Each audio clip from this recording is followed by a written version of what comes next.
ചേച്ചി തലമറ്റോ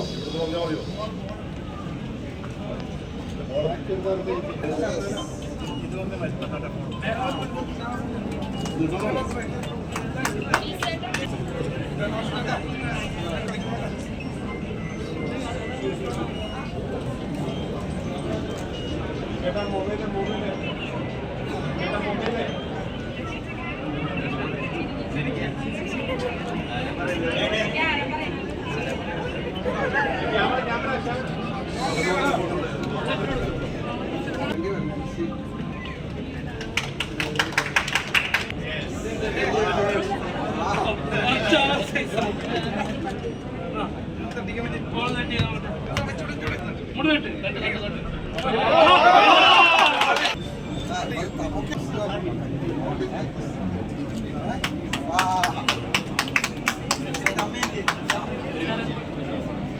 ഈ മോൻ ഇവിടെ വന്നപ്പോൾ എല്ലാവരും വീർത്തുകൂട്ടിയിരിക്കുകയായിരുന്നു.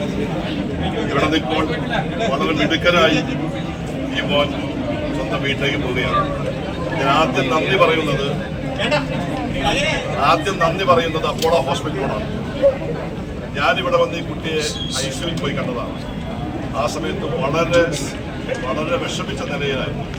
പക്ഷെ അന്നും ഞാനിവിടെ ഡോക്ടേഴ്സുമായി സംസാരിച്ചപ്പോൾ അവർ പറഞ്ഞു ഞങ്ങൾ രക്ഷപ്പെടുത്തിയിരിക്കുന്നു. ആ ഒരു നിശ്ചയദാർഢ്യത്തോടു കൂടി അപ്പോളോ ഹോസ്പിറ്റൽ ഡോക്ടേഴ്സും അവനെ ഒരു മകനെ പോലെ ശുശ്രൂഷിച്ച ഇവിടുത്തെ നേഴ്സിംഗ് സ്റ്റാഫുമൊക്കെ കഴിഞ്ഞ കുറേ ദിവസം നടത്തിയ പരിശ്രമത്തിൻ്റെ ഫലമായിട്ട് അവൻ നൽകിയ പരിചരണത്തിൻ്റെ ഫലമായിട്ട് കൊടുത്ത സ്വാതന്ത്ര്യത്തിൻ്റെ ഫലമായിട്ട് അവൻ ഇപ്പോൾ ഒരു മിടുക്കനായി മെസ്സിയെ പോലെ ഇപ്പോൾ നമ്മൾ നിൽക്കുകയാണ്. വളരെ സന്തോഷമുണ്ട്. ചില ദുഃഖങ്ങൾ ഉണ്ടായെങ്കിൽ പോലും നമുക്കറിയാം അതിനെല്ലാം ഇപ്പോൾ നമ്മൾ മറക്കുന്നത് ഈ മകനെ നമുക്ക് തിരിച്ചു കിട്ടുമ്പോഴാണ്. കേരളത്തിലെ മുഴുവൻ ജനങ്ങളും ഈ മകന് വേണ്ടി പ്രാർത്ഥിച്ചതാണ്. ആ പ്രാർത്ഥനയുടെ അനുഗ്രഹവും ഈ ആശുപത്രിയുടെ എല്ലാ തരത്തിലുള്ള മെഡിക്കൽ സർവീസും പരിചരണവുമാണ് ഈ മോനെ നമുക്ക് തിരിച്ചു കിട്ടിയത്. മാതാപിതാക്കന്മാരോടൊപ്പം ഞങ്ങൾ എല്ലാവരും സന്തോഷിക്കുന്നു. ഈ ആശുപത്രിയെ ഒരിക്കൽ കൂടി ഞാൻ അഭിനന്ദിക്കുകയാണ്. അവരുടെ സേവനം ഒരു മാതൃകയാണ്.